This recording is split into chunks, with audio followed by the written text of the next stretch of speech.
So I've just endured an Andrew Gold podcast. I watch a few of them actually because I like to see where they're coming from. But the reason I watch this specifically is because I want to talk about Steve Laws.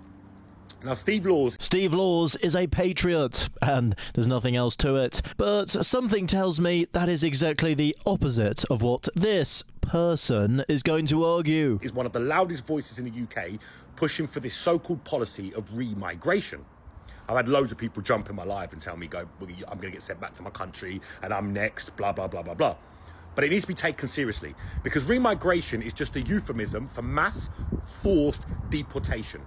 It's not just the so-called undocumented migrants, but British citizens of foreign descent targeted on the basis of nothing but ethnicity. Steve Laws is an ethno-nationalist.